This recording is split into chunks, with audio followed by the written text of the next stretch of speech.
नमस्कार। आज हम अभिज्ञान शाकुंतलम नामक नाटक का सामान्य अध्ययन तथा प्रथम अंक को अध्ययन करेंगे। अभिज्ञान शाकुंतलम नामक नाटक की रचना महाकवि कालिदास के द्वारा की गई है।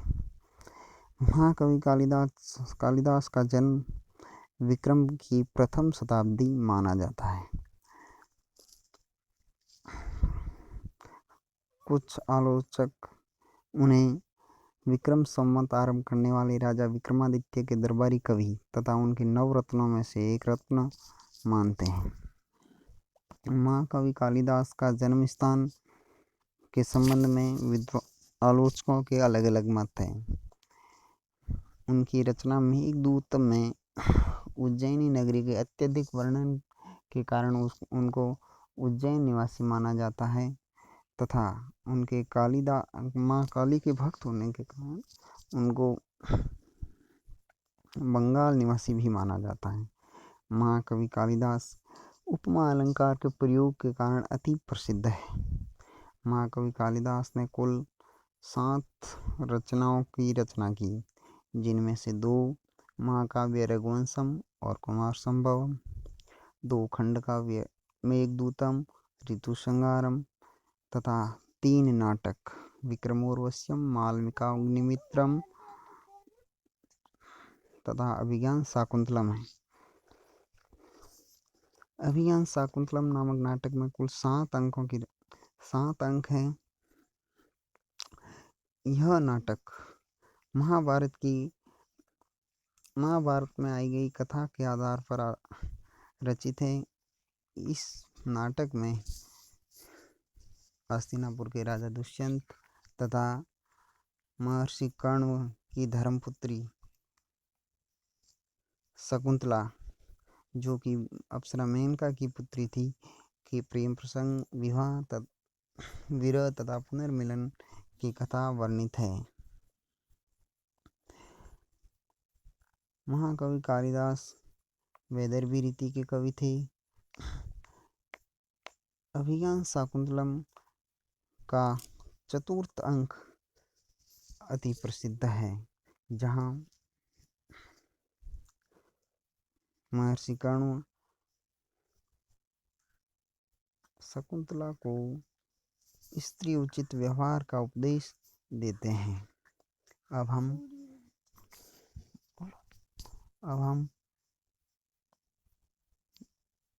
अभिज्ञान शाकुंतलम नामक नाटक के प्रथम अंक का अध्ययन करेंगे। इस नाटक में जो पुरुष पात्र है उनमें मुख्य है, जो नाटक का नायक है वो है दुष्यंत। वह हस्तिनापुर का राजा है। राजा दुष्यंत के सारथी का नाम सूत है तथा विदूषक वर्तमान काल की फिल्मों में चलने वाली कॉमेडियन की तरह का पात्र है, उसका नाम माधव्य है।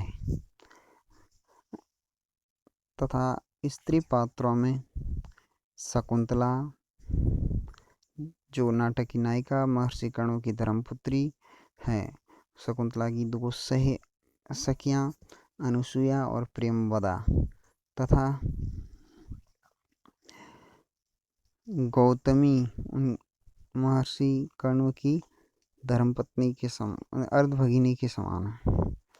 अब हम नाटक आरंभ करते हैं। किसी भी ग्रंथ की निर्विघ्न समाप्ति के लिए मंगलाचरण की एक परंपरा प्रचलित है। मंगलाचरण जिसमें अपने इष्ट देव अथवा किसी देवता की स्तुति की जाती है। यहाँ पर महाकवि कालिदास भगवान शिव की आराधना करते हैं। भगवान शिव को अष्टमूर्ति भी कहा जाता है। तभी 8 मूर्तियाँ कौन कौन सी है उनके बारे में हम सर्वप्रथम जानते हैं। सर्वप्रथम या सृष्टि सृष्टुर आद्या,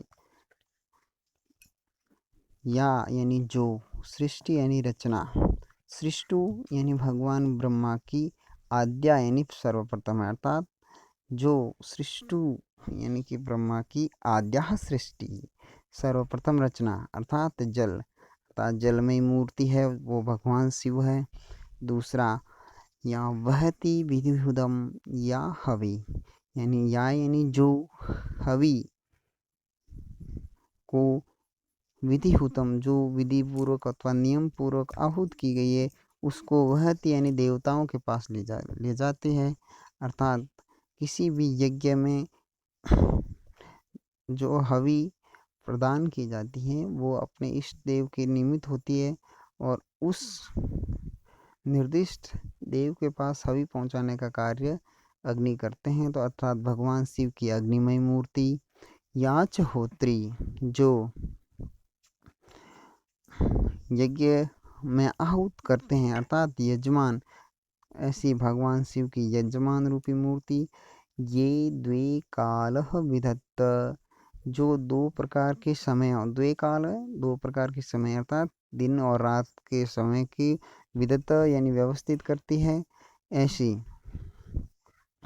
अर्थात सूर्य और चंद्रमा रूपी भगवान शिव की मूर्ति।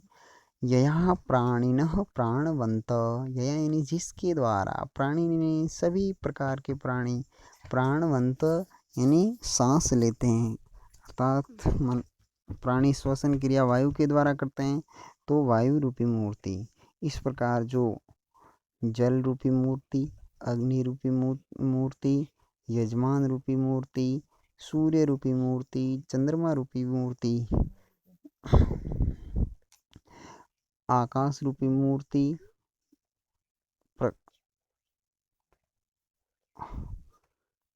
पृथ्वी रूपी मूर्ति और जो वायु रूपी मूर्ति है, इस प्रकार 8 प्रकार की मूर्तियों को प्रत्यक्ष भी जो आप प्रत्यक्ष दिखाई दे रही है, प्रपन्न यानी उत्पन्न है, ऐसी स्वतनु भी अपने जो सशरीर अपने प्रत्यक्ष सामने दिखाई दे रही है, उन प्रत्यक्ष 8 मूर्तियों के द्वारा अवतु यानी रक्षा करी वह यानी आप सभी की ताभिर अष्टाभिर ईश, उन 8 प्रकार की मूर्तियों के द्वारा भगवान शंकर।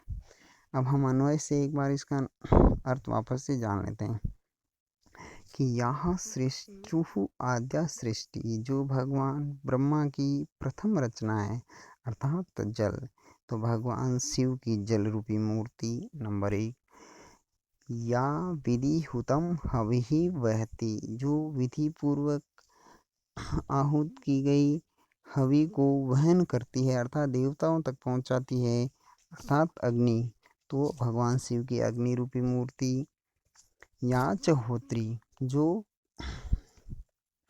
हवन इत्यादि करती है अर्थात यजमान रूपी भगवान शिव की मूर्ति। ये द्वे कालम विधत्त जो 2 प्रकार के समय को व्यवस्थित करती है अर्थात भगवान शिव की सूर्य रूपी और चंद्रमा रूपी मूर्ति।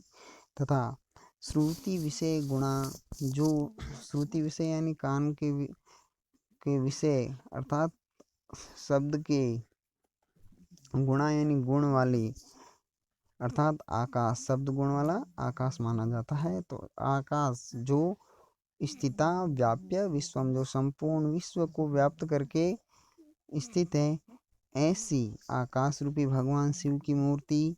याम आहु सर्व बीज प्रकृति रीति जिसे सर्व बीज यानी सभी प्रकार के बीजों की प्रकृति उत्पत्ति स्थान माना जाता है अर्थात पृथ्वी जो सभी प्रकार के बीजों की उत्पत्ति स्थान है अर्थात पृथ्वी रूपी भगवान शिव की मूर्ति। तथा यह प्राणिनः प्राणवंत जिसके द्वारा सभी प्राणी प्राणवान है अर्थात श्वसन क्रिया करते हैं अर्थात वायु रूपी भगवान शिव की जो 8 मूर्तियां हैं, ताभी उन प्रत्यक्षाभि जो प्रत्यक्ष दिखाई दे रही है, अष्टाभि यानी 8 प्रकार की तनुभि मूर्तियों के द्वारा प्रपन्न उत्पन्न या जो यहाँ प्रस्तुत हैं उन वह यानी आप सबकी अवतु यानी रक्षा कर रही है अर्थात भगवान शंकर उन 8 मूर्तियों के द्वारा आप सबकी रक्षा करें। आगे नाद्यन्ते ततः प्रविशति सूत्रधार, मंगलाचरण के बाद सूत्रधार प्रवेश करता है। सूत्रधार नाटक में संपूर्ण नाटक का संचालन सूत्रधार के द्वारा किया जाता है, वही मंच संचालन, मंच के साज सज्जा इत्यादि का कार्य करता है। अब सूत्रधार बोलता है, नेपथ्य अभिमुखम अवलोक्य। नेपथ्य का मतलब होता है पर्दे के अभिमुख यानी की ओर, अवलोक्य यानी देख करके। अब आप सबको ये ध्यान रखना चाहिए कि जब भी कोई नाटक चलता है, वर्तमान चलचित्र अर्थात फिल्म के समान ही है। पहले जब आजकल की तकनीक नहीं थी तो नाटक जिस प्रकार आजकल रामलीला इत्यादि का मंचन होता है, उसी प्रकार नाटकों का मंचन होता था। तो नाटक के मंच के पीछे पर्दा होता था, तो कहते हैं सूत्रधार है जो उस पर्दे की ओर, नेपथ्य अभिमुखम अवलोक्य, उस पर्दे की ओर देख करके कहते हैं आर्ये हे आर्या यदि नेपथ्य विधानम अवसितम। यदि नेपथ्य यानी पर्दे के पीछे का विधान कार्य अवसितम यानी समाप्त हो गया हो, तो तरही तो फिर इतो तावद आगम्यताम, तो अब आप सब इधर आए। अर्थात सूत्रधार नटी से कहता है कि आप यदि पर्दे के पीछे का कार्य हो गया है तो इधर आए।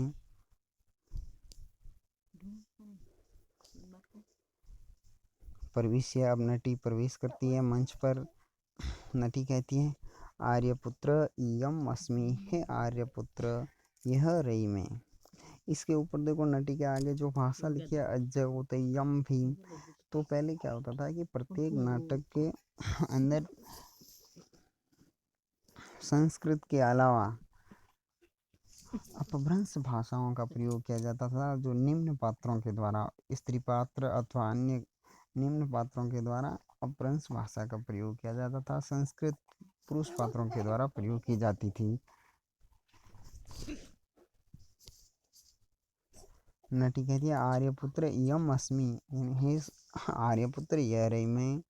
आज्ञापयतु, आज्ञा दीजिए। आर्य हे श्रेष्ठ पुत्र। को नियोगो अनुष्ठीयतामिति, को यानी क्या, नियोग यानी कार्य, अनुष्ठीयताम यानी करना है। सूत्रधार कहता आर्य हे नटी इयम ही रस भाव विशेष दीक्षा गुरुर विक्रमादित्य अभिरूपम भूयिष्ठा परिषदम। सूत्रधार कहता है कि यहाँ जो नाटक का मंचन होगा यहाँ इस परिषद में, तो कहा यम यानी यह, रस भाव विशेष दीक्षा गुरु, रस और भाव का ज्ञान रखने वाले विशेष ऐसे गुरु यानी गुरु विक्रमादित्य से अभिरूपम, गुरु विक्रमादित्य अथवा राजा विक्रमादित्य के अभिरूप यानी समान ही भूयिष्ठा परिषद, जो ये बहुत अधिक जन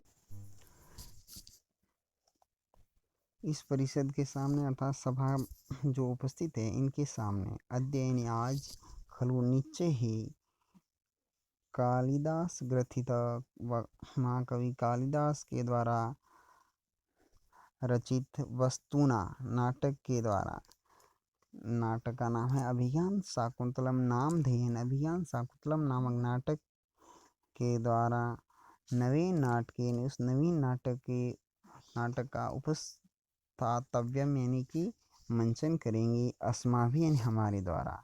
इसीलिए तथा यानी इसीलिए प्रतिपात्रम अधीयताम यत्न, इसीलिए आप प्रत्येक पात्र अर्थात अभिनेता और अभिनेत्रियों को अधीयता में अच्छी तरह से समझा दें।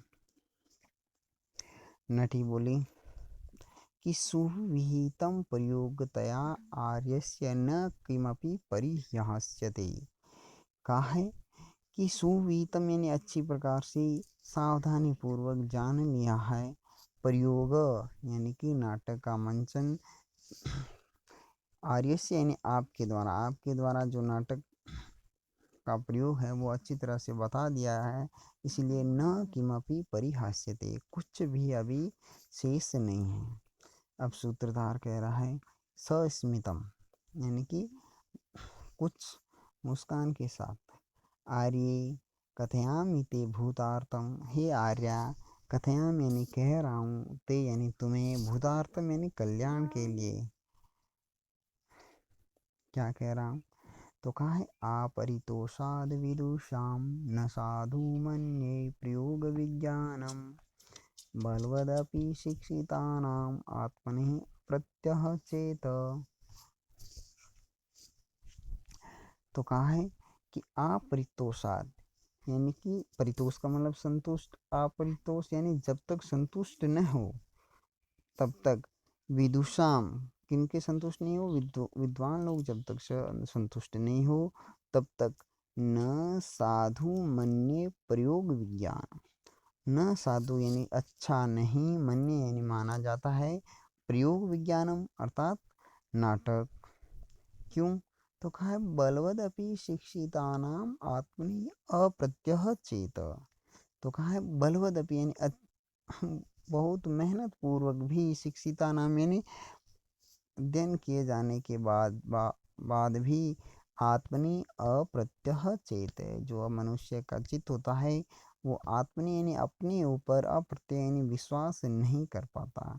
अर्थात हमें भी अपने पात्रों को अच्छी प्रकार से शिक्षित कर देना चाहिए ताकि वो अभिज्ञान शाकुंतलम नामक जो नाटक है उसका अच्छे से मंचन करें। नटी बोली आर्य एवं नुइदम, ऐसा ही अर्थात अपने सभी पात्रों को अच्छी तरह शिक्षित कर दिया है। अनंतर करणीयम तावद आज्ञापयतु, अनंतर करणीयम यानी इसके बाद जो कार्य करना है, तावद यानी उसको, आर्य यानी श्रेष्ठ पुत्र, आज्ञापयतु यानी आप हमें आज्ञा दीजिए। सूत्रधार बोला आर्य ही आर्या, किम अन्यद अस्याः परिषदः श्रुति प्रमोद हेतुर्गीतात करणीयम अस्ति। किम अन्यद यानी और दूसरा क्या, अस्याः परिषद जो यह सभा इकट्ठी हुई है, इनके श्रुति प्रमोद हेतु, इनके कानों के आनंद के लिए, गीतात करणीयम अर्थात गीत का गायन किया जाए।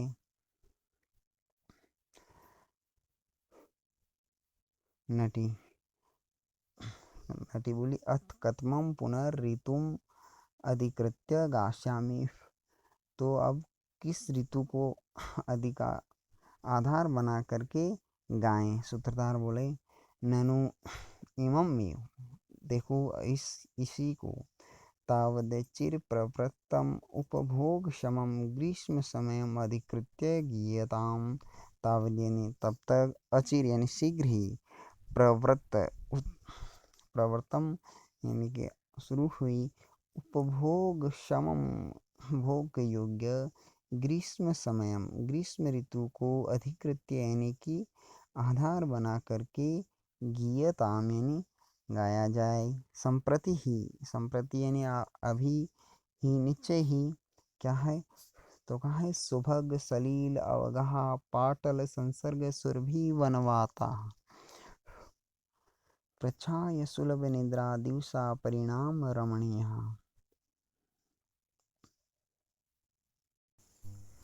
सुभग सलील अवगाह, सुभग यानी उपभोग के लिए अच्छा, सलील जो जल है उसमें, अवगाह यानी कि गोते लगाना इस समय अच्छा लगता है। अर्थात ग्रीष्म ऋतु में गर्मी को गर्मी से शांति प्राप्त करने के लिए जो जल है वो उपभोग के लिए अच्छा है। तथा पाटल संसर्ग सुरभि वनवाता, पाटल पत्ते, कमल इत्यादि फूलों के पत्तों से, संसर्ग यानी संपर्क से, सुरभि सुगंधित है, वनवाता वन की हवा, अर्थात ये वन की हवा है जो विभिन्न प्रकार के पुष्पों की संपर्क में आने से सुगंधित है। तथा प्रच्छाय सुलभ निद्रा दिवसा, जो दिन का मध्य भाग अर्थात दोपहर है, वो प्रच्छाय यानी कि अत्यधिक घनी छाया में, सुलभ निद्रा अच्छी प्रकार से नींद आने के योग्य हैं। तथा परिणाम रमणीय, और परिणाम यानी दिन का परिणाम अर्थात अंत, सायंकाल, रमणीय यानी बहुत सुंदर है। ऐसी इस ग्रीष्म ऋतु को आधार बना करके आप गीत को गाइए। नटी कहती है तथा उसी प्रकार गायती यानी गाती है। अब नटी एक गीत गाती है। कहा ईसद ईसद चुंबितानि भ्रमरै सुकुमार केशर शिखानि अवतंसयति दयमाना प्रमदाः शिरीष कुसुमानि। कहा ईसद ईसद चुंबितानि भ्रमरै सुकुमार केसर शिखानि।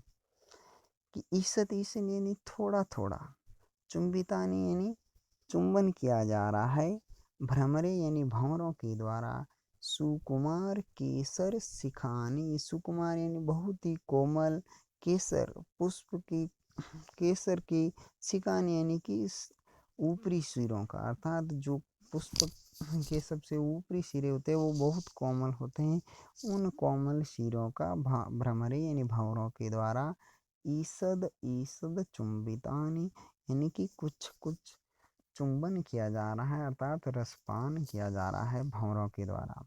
अवतंसयति दयमाना प्रबलः शिरीष कुसुमानि, और जो शिरीष पुष्प है उनको प्रमदः मदमस्त औरतों के द्वारा, दयमाना बड़ी दयापूर्वक, अवतंसयति अवतंसयति यानी अपने कानों का आभूषण बनाया जा रहा है, ऐसी यह ग्रीष्म ऋतु है।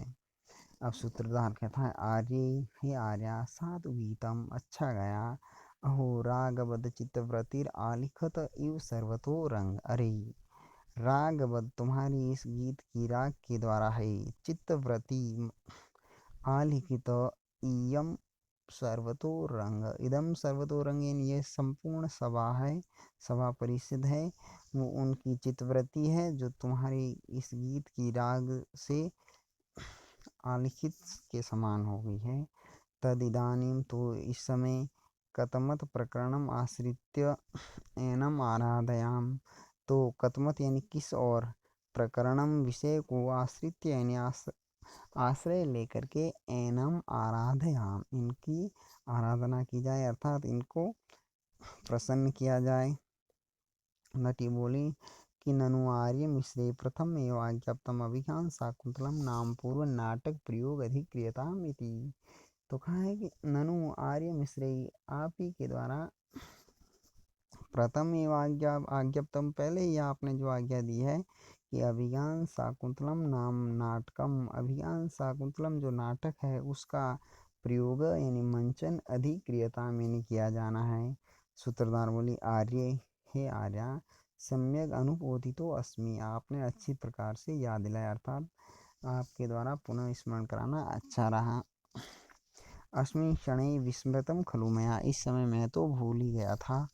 कुतः यानी क्यों, तो कहा है तवस्मि गीत रागेण हारिणा पृषभम मृत, एस राजीव दुष्यंत सारंगेण अतिरहंसा। कहा है कि तव गीत रागेण, तुम्हारे गीत के राग के द्वारा, हारिणा यानी जो मन को बहुत ही अच्छी लगने वाली थी उसके द्वारा, प्रसव यानी बलपूर्वक, ऋत में यानी अन्य मनस्क हो गया था, अर्थात मैं अपने विषय से भूल गया था। किस प्रकार, तो नीचे उदाहरण दे के दृष्टांत अलंकार के द्वारा कि ऐसे राजीव जो ये राजा है, राजा के द्वारा, दुष्यंत राजा दुष्यंत के समान, ये जो राजा दुष्यंत है वो कैसा है, तो कहा है सारंगेण अतिरहंसा, सारंग का मतलब होता है हिरण के, अतिरहंसा इन अत्यधिक वेग के द्वारा जिस प्रकार इस राजा का हरण हो गया है, उसी प्रकार में भी तुम्हारे गीत के राग के द्वारा अन्य विषय मन हो गया था मेरा। अब आगे वर्णन चल रहा है। अब मंच पर आए हैं राजा, तथा प्रविशति रथाधिरूढ़, उसके बाद प्रवेश करते हैं। अब नाटक चल रहा है, ये एक चलचित्र के समान ही है। तो अब मंच पर तथा प्रविशति यानी प्रवेश करते हैं, रथाधिरूढ़ यानी रथ पर चढ़े हुई, सर चाप हस्तो, सर का मतलब होता है बाण के सहित, और चाप यानी धनुष हाथ में लिए हुए, मृग अनुसरण हिरण का पीछा करते हुए, राजा सूतच, राजा और राजा का सारथी सूत दोनों ही प्रवेश करते हैं। अब सूत बोलता है कि राजानम मृगम चावलोक्य। अब राजा और हिरण को देख करके सूत बोलता है, आयुष्मान हे चिरंजीव कृष्ण सारे ददत् चक्षु त्वयि च अधिजकार मुखे मृगानुसारेणम साक्षात् पश्यामि पिनाकिनम। अब सूत कहता है कि कृष्ण सारे यानी कृष्ण मृग पर अर्थात हिरण पर ददत चक्षु त्वयि, ददत यानी दी है, चक्षु यानी दृष्टि, त्वयि यानी तुम्हारे द्वारा, अर्थात हे राजा आपने इस कृष्ण मृग पर जो अपनी नज़र रखी है, तथा च अधिज्य कारमुके और अधिज्य यानी चढ़ा दी गई है, कारमुके यानी धनुष पर जा डोर, अर्थात आपके द्वारा जो धनुष की डोर चढ़ा के रखी हुई है और आपकी नज़र है जो इस लगातार इस हिरण का पीछा कर रही है। इस प्रकार मृग अनुसारेणम हिरण का पीछा करते हुए साक्षात यानी साक्षात ही पश्यामी देख रहा हूँ, पिनाकिनम यानी भगवान शिव के समान। जिस प्रकार भगवान शिव राजा दक्ष का अपनी पत्नी सीता के दाह के बाद पीछा कर रहे थे, राजा दक्ष नहीं रहा यज्ञ का पीछा कर रहे थे, उसी प्रकार सूत कहता है राजा दुष्यंत से कि हे राजा आप भी इस मृग का पीछा कर रहे हो और पीछा करते हुए आप भगवान शंकर के समान ही लग रहे हो। तो यहाँ पर उपमा अलंकार का प्रयोग किया गया है, राजा दुष्यंत की तुलना भगवान शंकर से की गई है। एक बार पुनः देख लें अन्वय से कि कृष्ण सारे अधिज्य कारमुखी त्वयि, कृष्ण सारे यानी काले हिरण के पीछे करते हुए अधिज्य कारमुके और धनुष के कारमुख चढ़ाए हुए आपके चक्षु ददत्त मृग अनुसारिणी और आपकी चक्षु यानी नज़र दृष्टि वो मृग अनुसारिणम इस हिरण का पीछा कर रही है, ऐसे आपको साक्षात पिनाकिनम में साक्षात ही पिनाकिनम यानी भगवान शिव के धनुष का नाम पिनाक था, इसीलिए उनका नाम था पिनाकिन, तो अर्थात भगवान शिव के समान पश्यामी यानी मैं आपको देख रहा हूँ। राजा बोले कि दूरम अमुना सारंगेण वयम आकृष्टाः। तो अमुना इस समय दूरम यानी बहुत दूर, अमुना सारंगेण इस हिरण के द्वारा वयम आकृष्टा यानी ले आए गए हैं, अर्थात राजा दुष्यंत कह रहे हैं कि हम इस हिरण का पीछा करते करते बहुत दूर आ गए हैं। अयम पुनरिदानीम अपि और यह फिर से यह भी कैसा है, अब हिरण का वर्णन है कि ग्रीवाभंगम विरामम मुहुरनुपतति शंतने बददृष्टिः पश्चार्धेन प्रविष्टः सरपतन भयाद भूयसा पूर्वकायं दर्भैरर्धावलिडैः श्रमविव्रतमुखभ्रंशीभिः कीर्णवर्तमा पश्यौदग्र प्लुतत्वादवियते बहुतरं स्तोकं मूर्ध्यां प्रयाति। अब कह रहे हैं राजा दुष्यंत कि ग्रीवा भंग अभिराम, ग्रीवा का मतलब है गर्दन के भंग यानी बार बार मोड़ने से, अभिराम यानी बहुत सुंदर दिख रहा है। मुहुर अनुपतति चंदने बद्ध दृष्टि, मुहुर यानी बार बार, अनुपतति यानी पीछे भागते हुए, चंदने रथ के ऊपर बद्ध दृष्टि यानी जिसकी नज़र लगाई हुई है, अर्थात हिरण जो अपने पीछे भाग रहे हैं रथ उसके ऊपर बार बार गर्दन मोड़ करके देख रहा है, इससे अभिराम यानी बहुत सुंदर दिख रहा है। कहा है आगे कि पच्च अर्धेन, पच्च यानी पीछे का, अर्धेन यानी आधा भाग, प्रवेश कर गया है, पूयसा पूर्व कायम अत्यधिक रूप से, पूर्व काम्य कायम यानी शरीर के आगे वाले भाग के अंदर, अर्थात हिरण जो भाग रहा है वो बार बार उछल उछल के भाग रहा है, तो ऐसा लग रहा है मानो उसका जो पीछे का आधा भाग है वो पूर्व भाग में प्रवेश कर गया है। और ऐसा क्यों है, तो कहा है सर पतन भयात, सर का मतलब होता है बाण के पतन यानी गिरने के, भयात यानी भय से, बाण गिरने के भय के कारण ये जो हिरण है वो अपने पीछे के आधे भाग को पूर्व कायम यानी शरीर के आगे के आधे भाग में प्रविष्ट यानी प्रवेश कर गया है, ऐसा दिख रहा है। आगे कहा है दरबार दबलेढ़े श्रम विवर्त मुख भ्रंशी भी कीर्ण वर्तमान, कि दर्भी यानी दर्भ नामक जो घास है वो अर्ध अवलीडे यानी आधी चबाई हुई जो दर्भ घास है वो श्रम विवृत मुख भ्रंशी में, श्रम यानी थकान के कारण विवृत मुख यानी खुल गया है मुख, और उससे भ्रंशी भी यानी गिर गए हैं, ऐसे इस दर्भ से कि वो दर्भ नामक घास है वो कीर्ण वर्तमा, वर्तमा का मतलब है मार्ग में, कीर्ण यानी बिखरी हुई है। राजा कह रहे हैं कि जो यह हिरण दर्भ नामक घास चबा रहा था वो अभी भाग रहा है और थकान के कारण इसका मुख भी खुला रह गया है, जिससे इसके मुंह से वो दर्भ दूर्वा नामक घास है वो गिर रही है और वह पूरा रास्ता उस रास्ते में वह बिखरी पड़ी है।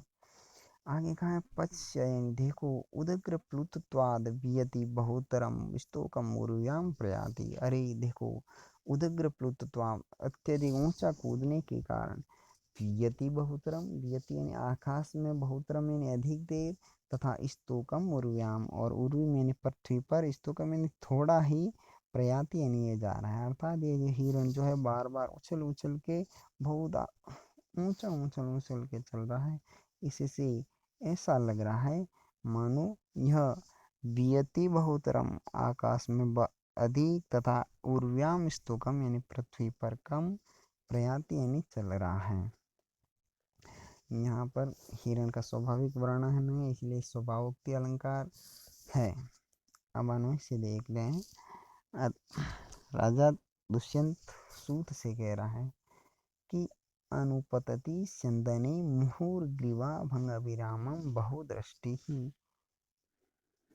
हाँ अनुपतति यानी नजर गिरा दे रहा है, स्यंदने यानी रथ पर, मुंह यानी बार बार, जिससे ग्रीवा भंग अभिरामम गर्दन को बार बार मोड़ने से यह बहुत सुंदर दिख रहा है, तथा सरपतन भयात बाण के लगने के डर से भूयसा यानी अत्यधिक पूर्व अपचारदेन अपने शरीर का पीछे का आधा भाग पूर्व कायम प्रविष्ट है, शरीर के आधे आगे वाले भाग में प्रवेश कर गया है, ऐसा लग रहा है।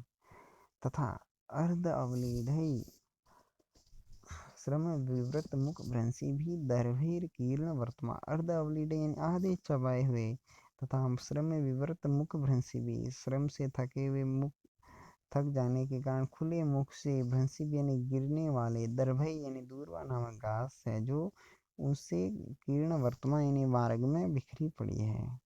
तथा उदग्र प्लुतत्वात् वियति बहुतरम उर्व्याम स्तोकम प्रयाति, तथा अत्यधिक ऊंचे कूदने के कारण वियति बहुतरम आकाश में अधिक, तथा उर्व्याम स्तोकम पृथ्वी पर कम चल रहा है।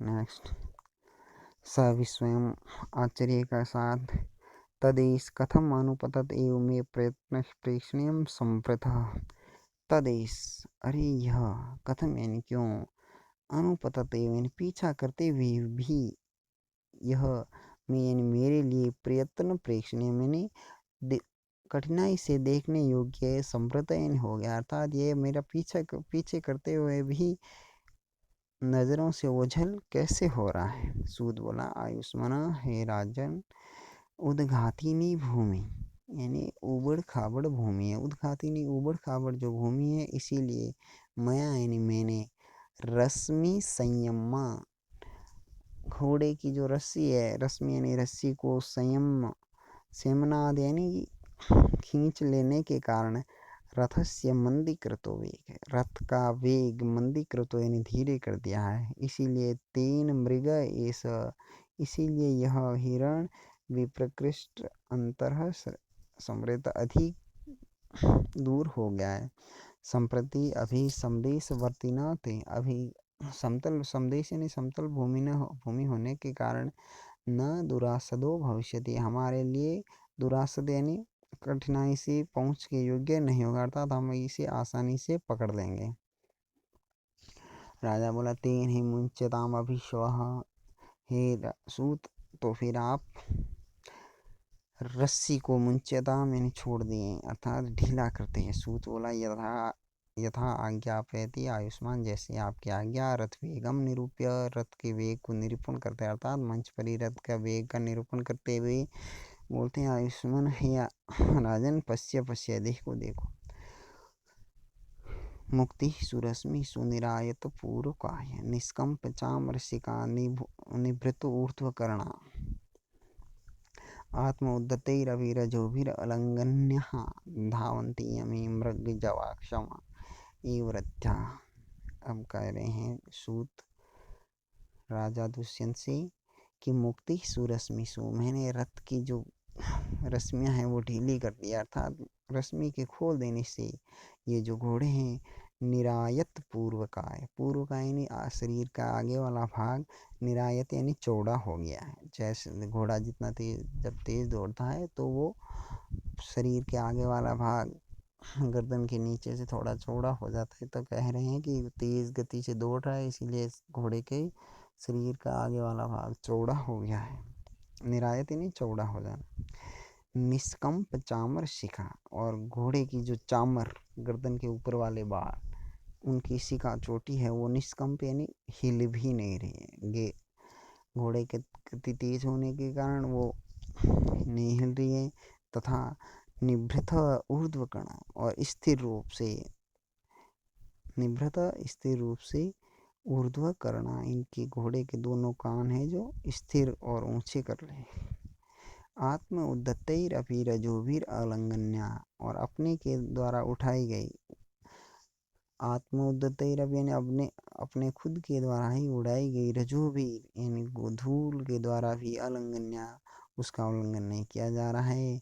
धावंती अमी मृग जव अक्षमया एव रथ्या, जो रथ्या यानी घोड़े वो धावंती यानी अभी दौड़ रहे हैं। मृग जव अक्षम्यायु, मृग यानी हिरण की, जव यानी गति को, अक्षम्यायु यानी मानो उनकी गति को सहन नहीं करते हुए अत्यधिक तेज गति से दौड़ रहे हैं। अन्वय देखते हैं कि रश्मि सुमुक्ति सुनिरायत पूर्वकाय, कहा है कि घोड़े की रश्मि यानी रस्सियों को ढीला कर देने से ये घोड़े तेज दौड़ रहे हैं, इसीलिए इनका निरायत पूर्वकाय, शरीर का आगे वाला भाग है वो चौड़ा हो गया है। निष्कंप चामर शिका, और इनकी जो चामर है गर्दन के ऊपर की बाल है वो भी बिना कंपन के स्थिर हो गए हैं। निभृत ऊर्ध्वकर्ण, और स्थिर रूप से कान भी दोनों ऊंचे कर रखे हैं।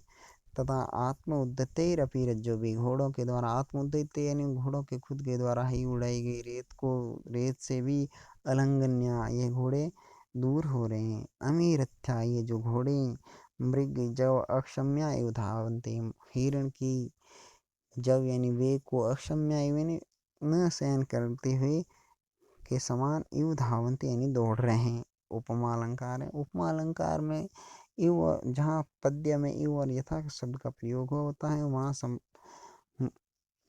उपमा अलंकार के होने की संभावना रहती है। उपमा अलंकार जब जो प्रस्तुत है, जिसका वर्णन चल रहा हो, उसकी किसी अप्रस्तुत के साथ तुलना की जाए तो वहाँ उपमा अलंकार है।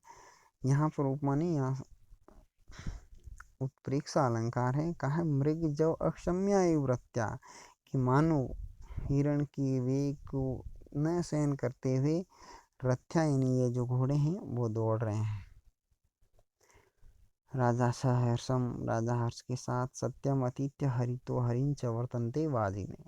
अब कहा है, राजा कह रहा है सत्यम यानी निश्चय ही, अतिथ्य यानी बढ़कर है, हरितो हरिंच, हरितो यानी भगवान सूर्य के हरिण यानी घोड़ों से भी, वर्तन्ते वाजिने मारे घोड़े हैं, और ऐसा लग रहा है मानो उनसे भी बढ़कर हैं। तथा ही, क्योंकि अब कह रहे हैं उनकी वेग का वर्णन करते हुए कह रहे हैं, क्या यदा आलोके सूक्ष्म व्रजति सहसा तद विपुलताम, यद